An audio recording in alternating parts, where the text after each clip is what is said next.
오늘은 아모스 4장 6절에서 8절까지 말씀 묵상합니다.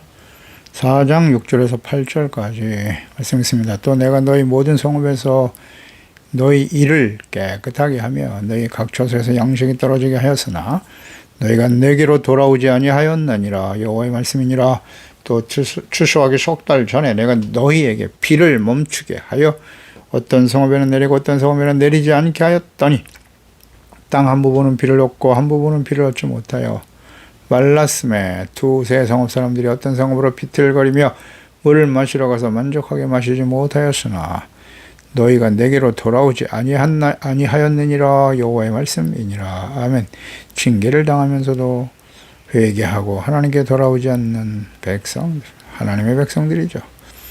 하나님을 경외하지 않는 자들이 드리는 제사와 예배, 불의와 악을 행하면서도 형식적으로 드리는 예배와 기도, 외식하는 신앙 모두 다 우상숭배입니다. 하나님께서는 결코 이러한 예배와 제사, 헌신 받지 않으십니다.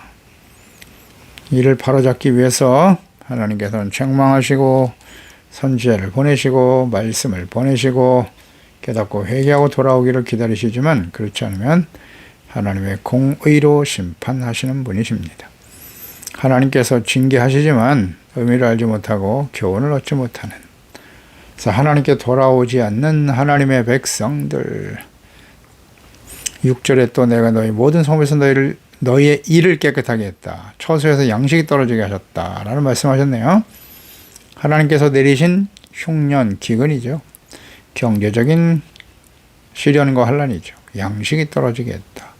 일을 깨끗하게 했다라는 것은 너에게 깨끗한 이빨을 주었다라는 뜻인데요. 양식이 없어 굶주림으로 인해서 이빨에 끼일 음식조차 없어지게 되었다라는 의미겠죠. 실제로 이스라엘에 하나님께서 종종 기근, 흉년을 보내셨습니다. 북이스라엘 아하방 시대죠. 우상숭배가 극에 달았던 시대, 아하방. 그때 엘리야를 보내셔서 선포하시기를, 왕상 17장 1절이죠.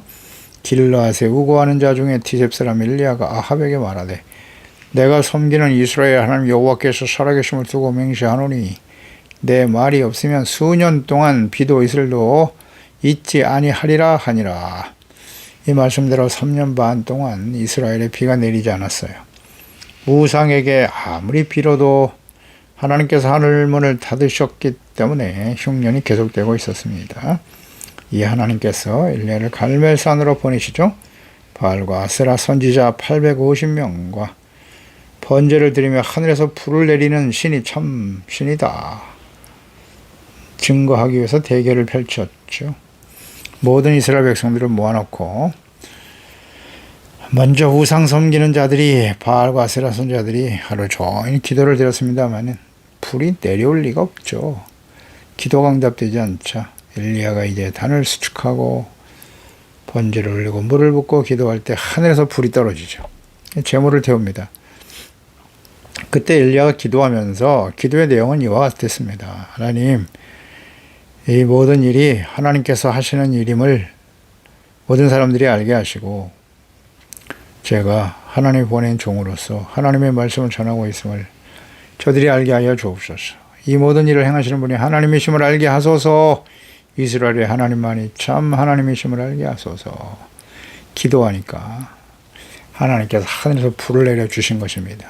그래서 이 일로 인해서 우상 선지자들을 잡아서 몰살시켰고 이스라엘의 하나님 여호와께서 참 신, 참 하나님이심을 증거하였습니다.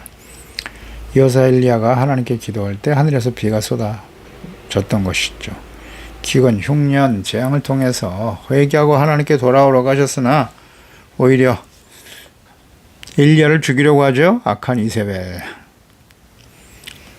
그러니까 하나님의 백성들에게 기근과 흉년이 다가오는 일은 하나님께서 하시는 일이다. 즉 하나님의 징계임을 알고 죄를 버리고 회개하며 겸손히 하나님께 돌아오면 되는 것입니다. 이게 정답이에요.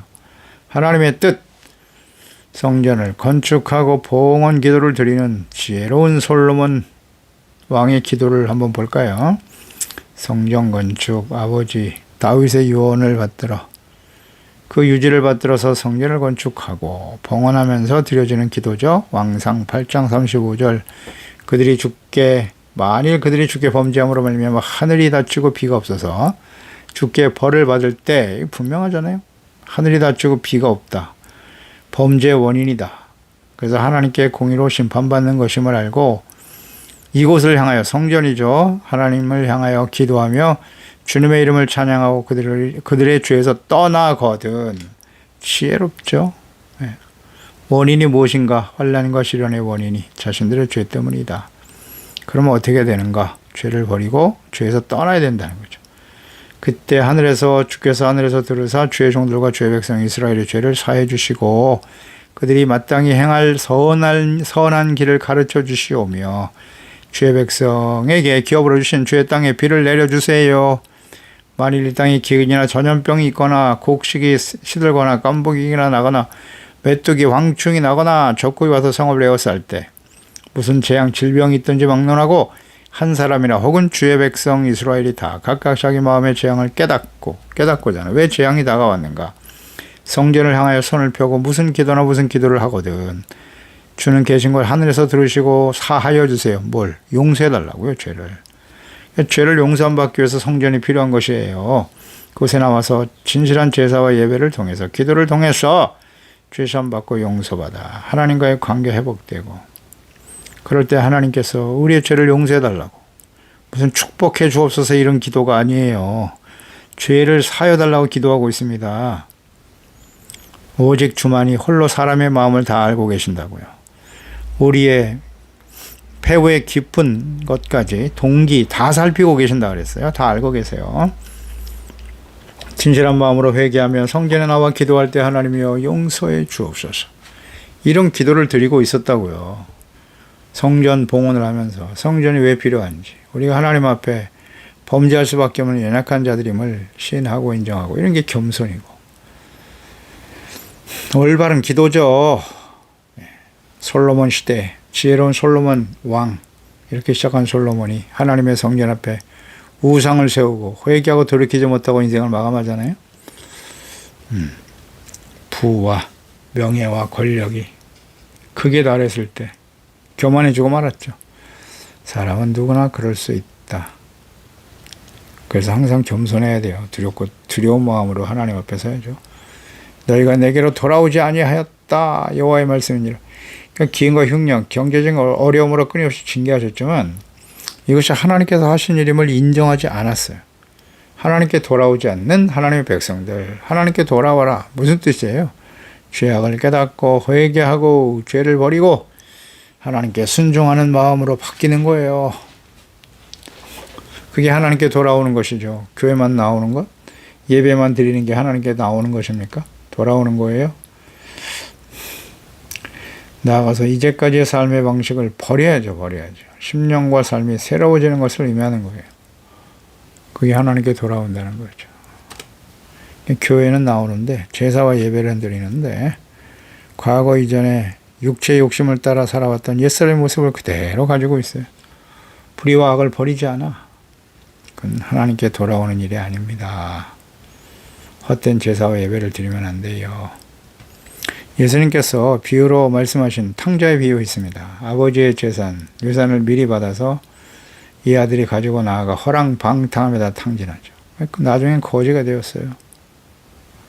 그때 그의 깨달음, 누가복음 15장 14절이죠. 다 없앤 후에 나라에 큰 흉년이 들었다. 비로소 궁핍하게 되었는데 가서 그 나라 백성 중 한 사람이 묻혀 사니 그가 그를 들러보내어 돼지를 치게 했는데 그가 돼지 먹는 쥐염 열매로 배를 채우고자 하되 주는 자가 없었다.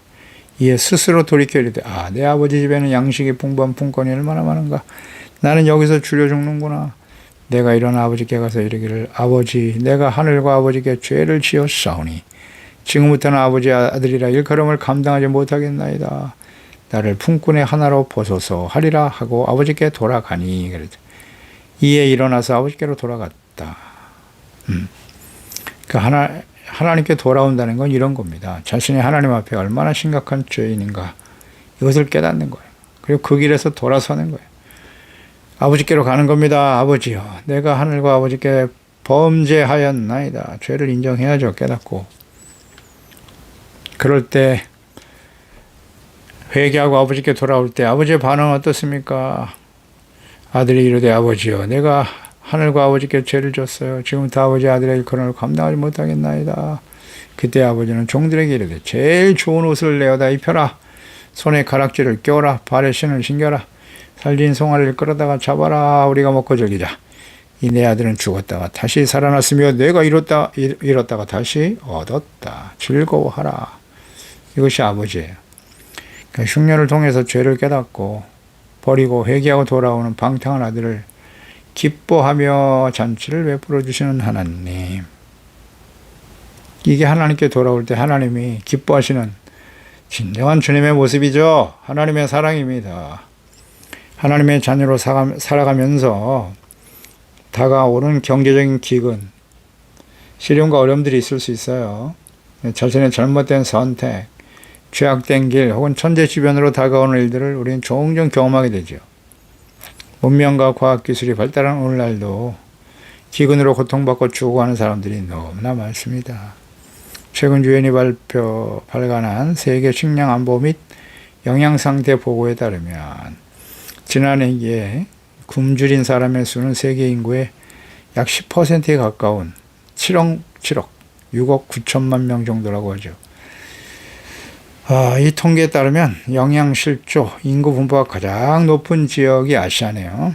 아시아 인구가 많기도 하지만 약 3억 8천만 명, 아프리카가 한 2억 5천, 그 다음 중남미와 카리브해, 남미네요. 남아메리카 4,800만 명으로 추산되고 있습니다. 그리고 전 세계적으로 1초에 5명의 아이들이 5명의 아이들이 굶주려 죽고 있다는 거예요. 이렇게 굶어 죽어가는 사람들이 있지만 세계 열강들, 강대국들은 자신들의 이익을 위해서 군비 확장에 엄청난 돈을 쏟아붓고 있고 전쟁을 일으켜 물가 상승과 경제적 불안을 가중시키고 있자 국가 간의 양극화, 또 한 나라 안에서도 가진 자와 가난한 자들의 양극화와 불평등 현상이 두드러지고 있습니다. 인간의 탐욕과 죄가 가져온 결과죠. 부자 나라들, 선진국들이 인도적 지원을 늘려야지만 군비 경쟁, 자국 이익을 극대화시키는 일에만 전념하고 있죠. 자신들의 권력을 유지하기 위해서 국익을 앞세워서 말이죠. 가난하고 어려운 사람들을 돌아보지 않죠. 이것이 그 마음에 하나님이 없는 사람들의 너무나 당연한 모습이에요. 그들에게 무슨 선한 일을 기대하겠습니까? 그 마음속에 하나님이 없는데. 그러니까 이러한 현상은 더욱 심화될 것이고 결국 하나님의 진노의 심판에 직면하게 될 것입니다. 이것들을 우리가 생각해 봐요. 지금도 경제적인 기근과 시련과 어려움들이 다가온다. 이게 다 인간의 탐욕의 결과예요. 죄악의 결과라는 걸 생각해야 합니다. 7절에 또 추수하기 석 달 전에 내가 비를 멈추게 했다. 어떤 성읍에 내리고 어떤 성읍에 내리지 않았다. 그러니까 추수하기 석 달 전에도 비를 멈추게 하신 하나님. 추수를 위해서 필요한 비를 하나님이 때를 따라 내려주셔야 하는데 이것도 하나님이 끊어버리셨다. 더 이상 소출을 기대할 수 없게 하셨다는 거예요. 심각한 경제적인 시련과 어려움이 다가오게 되었다. 또 어떤 지역에 내리고 어떤 지역에 내리지 않는다. 이런 일을 하나님이 하셨다는 거예요. 우연히 발생한 일이 아니라는 거죠. 그러니까 역사를 주관하시는 분은 하나님이시고요. 하나님의 자녀로 살아가는 우리의 삶의 여정에 일어나는 모든 일들은 결코 우연이 아니다.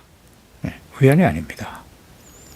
하나님의 백성들에게 다가온 기근과 흉년, 경제적인 불황, 하나님이 보내셨다. 그 목적은 뭘까요?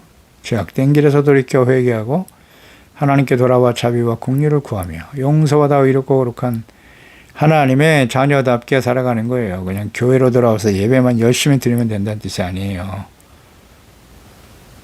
하나님의 말씀 앞에서 전능하신 하나님, 그 약속의 말씀, 하나님의 명령 앞에 자기 자신을 살피고 죄를 깨닫고 회개하고 돌이켜 이제 하나님의 자녀답게 살아가고자 하는 결단이죠. 그러니까 하나님의 징계임을 인정해야 되는데 이 하나님의 백성들이 인정을 안 해요. 그냥 우연히 발생한 일이라고 생각해요. 내가 운이 없어서 환난과 기근의 원인을 다른 것에서 찾으려고 하는 하나님의 자녀 백성들, 하나님의 자녀들이 죄악으로 인해서 모든 세상의 고통을 받게 되는 거예요. 이스라엘 백성들이 복의 근원 아닙니까? 하나님을 알고 죄를 버리고 의롭고 거룩한 하나님의 자녀 백성, 하나님 다스리신 하나님의 나라가 이 땅에 세워지게 해야 하는데 그들이 부패하고 타락하잖아요. 그래서 주변 나라들로부터 박해를 당하고 공격을 당하고 그들이 또 범죄함으로 하나님의 심판을 받게 되잖아요. 하나님의 자녀 백성들이 그 역할과 사명을 다하지 못하기 때문에 일어나는 일들이거든요. 이것을 잘 생각해야 합니다. 죄악된 길에서 돌이켜 하나님 앞에 자비와 긍휼을 구하고 착함, 의로움, 진실함, 빛의 열매를 맺으며 살아가야 하잖아요. 근데 이걸 우연이라고 생각하면, 진실한 마음으로 돌이키지 않으면 자신뿐만 아니라 교회와 하나님의 자녀 백성들뿐만 아니라 주변의 모든 나라와 백성들이 결국 하나님의 심판 앞에 떨어지게 되는 거예요. 결정적인 원인, 다시 한번 선지서를 통해서 우리가 계속해서 묵상되는 바입니다. 하나님의 백성 이스라엘, 그들이 범죄할 때 하나님께서는 선지자들을 통해서 끊임없이 책망하고 회개하고 돌아오라고 외치고 계십니다. 그런데 그들은 끊임없이 마음을 완악하게 하죠. 무지하고 완악함으로 하나님의 말씀을 버리고 우상을 향해 달려가요. 그 결과 하나님의 공의 심판이 일어나게 되는 거예요. 하나님의 자녀 백성들에게. 잘 생각해야 합니다. 징계와 시련, 우연이 아니에요. 내가 혹시 하나님 앞에 형식적인 신앙생활, 외식하는 신앙생활 하지 말고 진심으로 하나님을 사랑하고 그 말씀을 가지고 지켜 행하며 내 삶의 여정에 착함과 의로움과 진실함으로 살아가고 있는가? 우리의 삶의 우선순위가 하나님의 나라와 일을 구하는 데 맞추어져 있는가? 잘 생각해 봐야죠. 의미조차도 이해하지 못하고 그냥 의미 없이 형식적인 제사와 예배만 드리고 있다. 그래서는 안 되겠다 하는 걸 생각하게 돼요. 그 하나님의 자녀 백성들이 그 역할과 사명을 다하지 못하니까 그로 인해서 부패한 제사장, 선지자, 부패한 목사들, 죄직들 때문에 하나님의 교회가 죄악 가운데 세속화되어 살아가게 되고 세상 사람들에게 조롱과 멸시를 받게 되고 맛을 잃은 소금과 같이 바뀌어버려져 세상 사람들에게 짓밟히고 멸시를 당하는 일이 벌어진다. 그래서 결국 하나님의 공의의 심판이 교회로부터 시작해서 주변의 모든 나라에게 임하는 거예요. 가슴 아픈 일이죠. 그러나 이런 일들이 역사 속에 진행될 것이다. 과거에 이루어졌던 것처럼 역시 하나님께서 예언하신 말씀대로 예수님의 재림과 원정 심판이 이 땅에 쏟아지게 될 것이다. 잠언서 12장 1절 훈계를 좋아하는 자는 지식을 좋아하거니와 징계를 싫어하는 자는 짐승과 같으니라. 징계를 싫어하십니까? 좋아하십니까? 좋아할 사람은 아무도 없어요. 징계 자체가 그렇게 우리 가운데 기쁨을 주지는 못하죠. 그렇지만 이 징계를 통해서 연단을 받아야죠. 연단. 죄를 버리고 하나님의 말씀 앞에 바로 서서 하나님의 자녀답게 그리스도인답게 살아가는 일에 하나님께 돌아와 의와 거룩함을 회복하게 된다면 의와 거룩함, 평강의 열매를 맺게 되는 것입니다. 히브리서 11장 11절이죠. 모를 징계가 당시에는 즐거워 보이지 않고 슬퍼 보이지만 그로 말미암아 연단을 받은 자들은 의와 평강의 열매를 맺나니라. 아멘입니다. 우리는 여러 가지 시련과 어려움들이 다가올 때 어떻게 반응하고 있나요? 아주 무감각한 사람들도 많아요. 하나님의 자녀들 중에서 감각이 없어. 왜 이런 일이 나에게 벌어지는지. 또 굉장히 민감하게 내가 그동안 하나님을 어떻게 섬기고 잘 섬겼는데 왜 나에게 이런 일이 벌어지는 거야? 그리고 오히려 분노하기도 하고요. 화를 내. 하나님 앞에 원망 불평하는 사람들도 있어요. 혹시 우린 그런 사람들은 아닙니까? 하나님을 의심하고.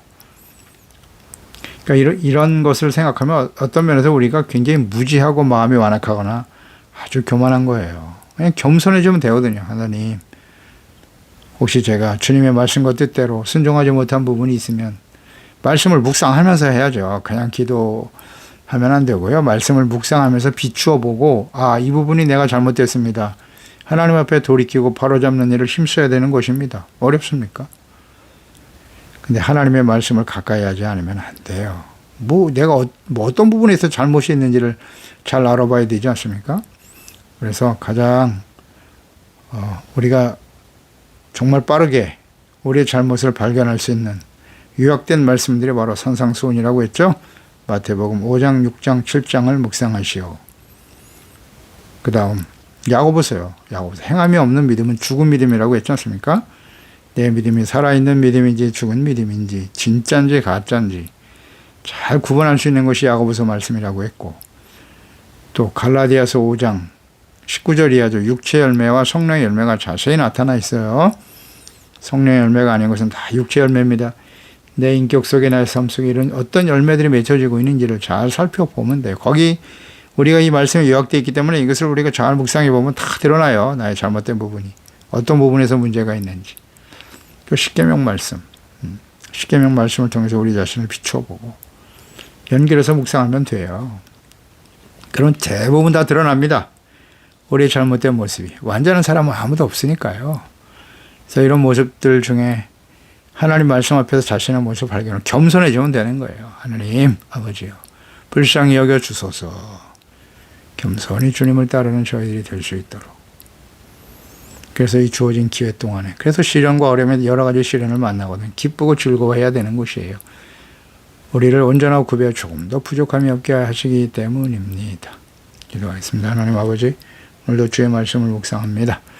하나님께서 이스라엘 백성들에게 심판을 작정하시고 여러 가지 시련들을 보내셨어요. 경제적인 기근, 소득과 소출이 없는 흉년과 기근이 다가오기도 했고요. 하지만 하나님의 백성들은 이런 징계와 시련과 환난을 당하면서도 이것이 하나님께서 우리를 온전케 하기 위해서 보내신 징계와 시련의 사실을 인정하지 않죠. 그래서 하나님께 돌아오지 않더라, 내게로 돌아오지 아니하였노라 끊임없이 말씀하고 계시네요.